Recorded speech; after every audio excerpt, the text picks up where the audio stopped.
Olivia. আজ আমি আবার চলে এসেছি আমার দাদু ভাইয়ের লেখা দুটি কবিতা নিয়ে।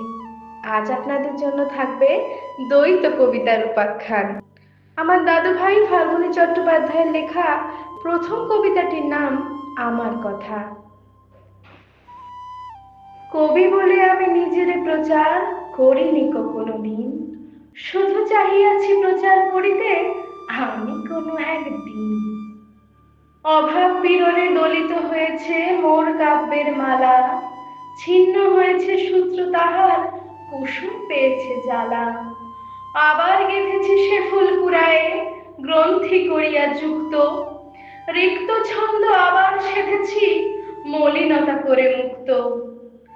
দরিদ্রতার নিঠুর আঘাত করেছে কঠোর করে, দেহে মনে আজও ছাপ রয়ে গেছে তাহারই চিহ্ন ধরে। সুখ সংবাদ অনেক ভুলেছি, তাদের কেমনে ভুলি, প্রতি নিমেষেই কণ্ঠ রুধেছে যাহাদের অঙ্গুলি। এই দীনতার বিশ্বাস পেতে হারায় আছি কত পথ, দিশেহারা হয়ে স্তব্ধ হয়েছে মোর কাব্যের রথ। তবুও ছাড়িনি সুদিনের আশা, ছাড়িয়া দিয়ে নিরসি, অশ্ব ছুটায়া আবার চলেছি মুছিয়া আধার মসি। দারিদ্র আসে আমার দুয়ারে শত্রু মূরতি ধরি, বন্ধুর মতো সাদরে তাহারে গৃহেতে বরণ করি।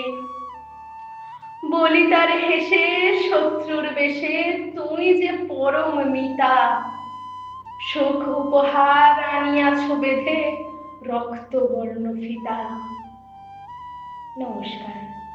আমার দাদু ভাইয়ের লেখা দ্বিতীয় কবিতাটি হলো 2012। অনাদন্ত সময়ের নিরবধি প্রবাহের কোনো এক তীরে ইংরেজি বছরের খাপছাড়া হিসেবের 2012। গবেষকেরা বলেন খ্রিস্টের জন্মে 4 বছরের হিসেব মেলেনি, তাই কোনো মতে জোড়াতালি দেওয়া 2012। আতঙ্কে কুঁকড়ে গেছে মানব সমাজ, কিন্তু কেন?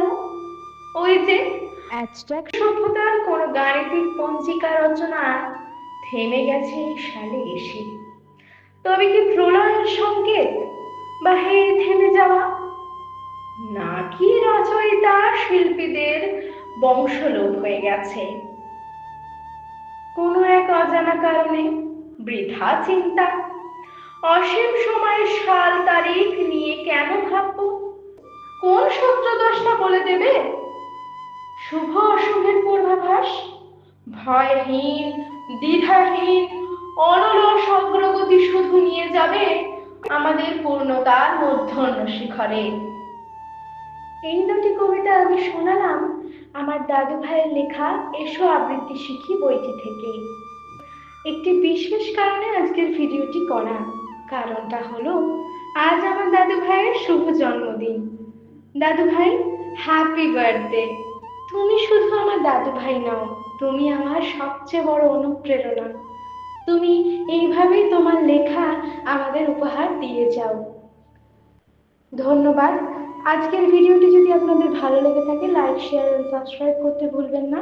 আবার খুব তাড়াতাড়ি ফেরত আসবো নতুন কোনো ভিডিও নিয়ে।